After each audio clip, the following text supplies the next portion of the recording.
just to prove that you don't have to be good looking to be in radio, RJ toted a camera just to prove that they will actually put guys who look like me on radio.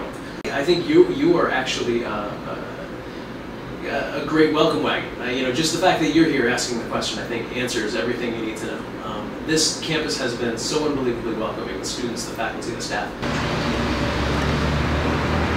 What brought me here was the desire to get back to the front lines. I've been working in the media for the last decade in various positions, whether it was you know, the editor-in-chief of a magazine. I was editor-in-chief of a sports magazine for 5 years.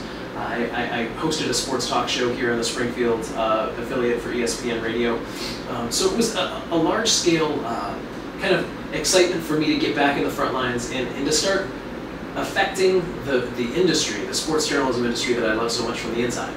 Here in this building, amongst the other humanities faculty, I couldn't be happier. I mean, you know, everyone from, you know, the English professors to the foreign language professors to the religion professors, everyone, the philosophy professors, what a warm reception. I mean, everyone has been here. I can't think of one faculty member that hasn't knocked on my door yet just to introduce themselves. I've known Kyle for a number of years, and I've just always been tremendously impressed with his energy, his enthusiasm, the breadth of his expertise.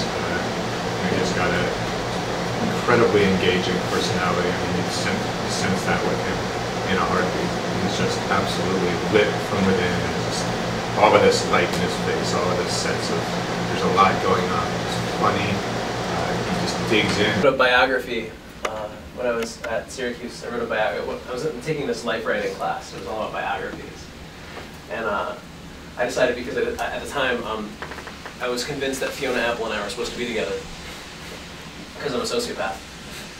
I decided that I was going to write a biography on Fiona Apple, or Mrs. Belanger, as I called her.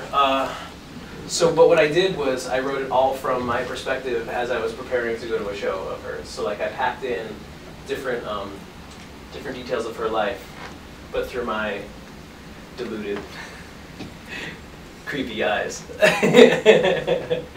And that's kind of, with the exception of the creepiness, I think what J. Malcolm Garcia has decided to do with the Gina 6.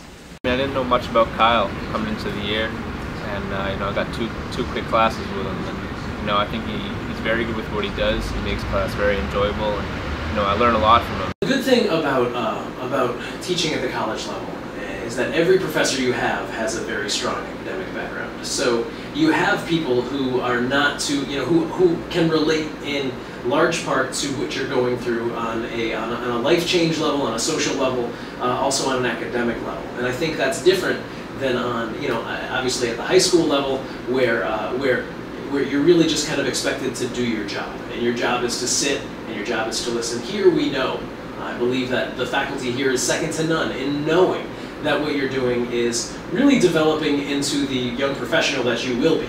And for all that means, you know, not just in the classroom, not just in the labs, not just you know, in the radio station or at the TV station. You're developing into the young professional that you'll likely be for the next 5 years as you evolve. I didn't even anticipate the level of support and excitement that I've been getting. So yeah, I think that a month in, if this is representative of what the career is going to be like, I look forward to a very long career of lots of activity and lots of expectations being thrown at me, and conversely, I'll be throwing lots of expectations back. Key to being able to succeed, I think, in this job market is to become a complete journalist, to develop a whole breadth of skills. Gone is the day where you could just go and, you know, just be a TV person, just be a newspaper reporter. You need to really be a multimedia storyteller. And in order to train students to do that, it's really our responsibility in this program to have a faculty with skill sets that we complement each other. We're trying to help you discover your strength and then build on that. Meanwhile, you know, where are the places that you might need a little bit more help, and let's get that up there as well. And nowhere is that more prevalent than in the COSJ major, where, you know, now with the internet journalism and the TV program, you know, starting to flourish, now that's just going to add to the print stuff that we've been doing so well here for years. You know, under Marty and Professor Gilday, you know, the true cornerstones of our program. The radio station seems like for a long time it's been sitting still. So it took an awful lot of energy to get it to move forward again. But now that it's moving forward, we can't just let it move without our guidance. I think you can feel the electricity in the program right now. We are in the same way that we talked about, guiding the ball of the radio station. We're going to start growing our program, probably rapidly, and it's important that we know where we're going to go when we grow, so that when the growth happens, we can control it.